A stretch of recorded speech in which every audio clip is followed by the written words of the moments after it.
Most graduates from low-paying fields think they are doomed to an underpaid job they hate, but the degree isn't the real problem. 4 years ago I graduated in Humanities. Now I've got a job I love, solid income, and real free time. I broke out of the post-grad crisis with 5 simple steps. By understanding this simple truth nobody told me. By the end of this video, you are gonna know what I do and how I got here. If I did it, you can too. I remember the exact moment it hit me. My degree wasn't going to get me a good job. 2020, I was 23, back in Palermo, my hometown. I had just graduated in Humanities. 3 years earlier, I had chosen to follow my passion for ancient Greek and Latin. But now, all I felt was uncertainty. Because when I looked ahead, all I could see was underpaid work, few real opportunities, and a system that felt completely broken. In my opinion, the university system in Italy is broken. It gives you a lot of knowledge, sure, but when it comes to practical, real-world skills, you are on your own. And yet, I didn't give up, because I realized something powerful. I still had time. Time to pivot, time to learn something new. And that decision changed everything. Here's a little spoiler. I started with ancient Greek and ended up with Python. Sounds crazy, right? But when I realized my degree wouldn't open doors, I made a decision. I had to adapt. So I enrolled in a master's degree in digital humanities in the University of Bologna. That's where I first touched code. It was scary. Everyone around me was telling me, "You're not technical. You are a humanities guy." But deep down, I knew this shift was necessary. I wanted a future when I could create things and get paid for it. If you feel stuck, ask yourself, which of my interests can I connect to a real opportunity? You don't need to abandon your passion, but you might need to evolve it. So university introduced me to coding, but it was still very theoretical. I knew I needed more. So I pushed myself further. I took an internship in Helsinki and taught myself Unreal Engine, a popular software for building video games and virtual reality applications. It was brutal. New country, first time living completely alone. COVID lockdowns, no friends nearby, and on top of that, a long-distance relationship with my girlfriend, still in Palermo. We were thousands of kilometers apart, in the middle of a global pandemic. Calls weren't enough. It was hard, really hard. Every day felt like a new test. But I stayed consistent. I kept showing up. I followed my curiosity, one step at a time. I didn't rush it. I didn't try to be perfect. I just kept going. Give yourself permission to be a beginner. You don't need to be fast. You just need to be consistent. If I look back, one of the best things that I ever did is to leave Palermo. Not because I hated it, but because the energy wasn't right for me. Everyone around me was chasing safe government jobs. No one was building things, no one was dreaming. In Bologna I met 2 guys, Samuele and Alessandro. We studied together, we challenged each other. They were creative, driven, just like me. Put yourself in the room where the people you want to become are already hanging out. Communities shape mindsets. Put yourself in the right environment and watch your ambition come alive. One afternoon, Samuele, Alessandro and I were sitting in our tiny shared apartment, working on a virtual reality assignment for a university exam. We got sidetracked.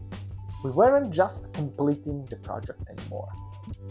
We were imagining what it could be, how it could be used, how it could become real. Then someone said it. What if we turned this in a business? We laugh at first, but the idea stuck. We couldn't stop thinking about it. That was the spark.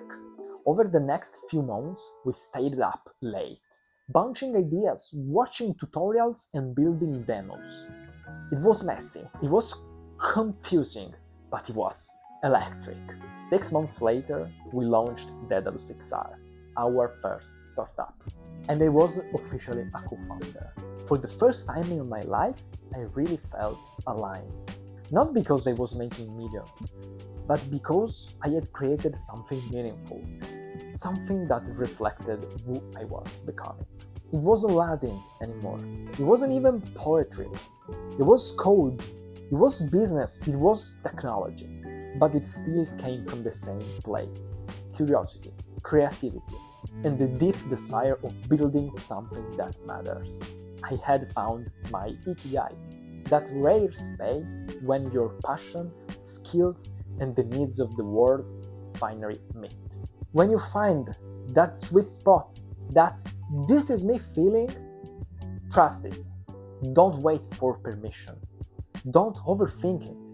That's your signal. Go for it. Fast forward to today, I founded 2 companies: Daedalus XR, a virtual reality studio, and Goldmine, a platform to help soccer players to unlock their cognitive potential. I work about 6 hours a day, and I earn $2,800 a month. And the best part, I'm free to work from anywhere. But what you don't see in those numbers is the journey that it took to get here. The past few years have been difficult. I tried different business models.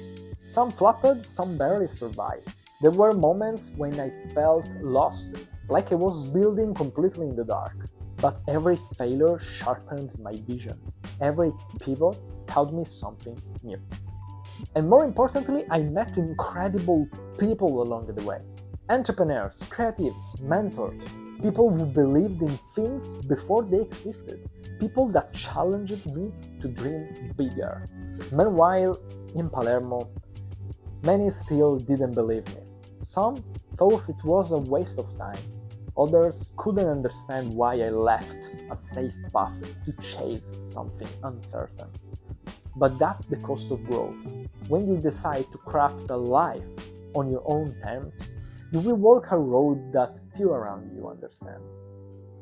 And that's okay, because now, even if I don't have it all figured out, I know that I am building something real, something mine, and I am just getting started. There are more projects to build, more experiments to try, more parts of myself to discover. But today, I can sincerely say that I am grateful. Never stop studying, never stop building. Your dream job isn't something you find. It's something you craft, one brick at a time. So here's the truth no one tells you. Your passion isn't enough. You need to adapt it. You need to shape it. You need to meet the world halfway. That's the real game, taking your interests, your values, your passions, and combining them with what the world actually wants and is willing to pay for. That's your ikigai, and you will only find it out if you are willing to explore, to mix, to evolve. In my case, creativity was the red thread. Back then I was creative in a different way, spending hours translating from ancient Greeks and writing poems that no one read but me. I loved it. It was pure, but it was unsustainable. Today I'm still using that same creative drive, but now it flows through code, through storytelling, and through building a business. It's not that I abandoned who I was. I just reframed it. Same essence, new tools. And that's what I hope you find too. Not just your passion, but your adaptation. Your own red thread that makes it all make sense. If any of this resonated with you, or you have gone through or you are going through a similar moment, I'd love to hear your story in the comments. Let's make this a space where people can feel less alone. And if you are curious about how I launched my first startup, just consider to subscribing my newsletter.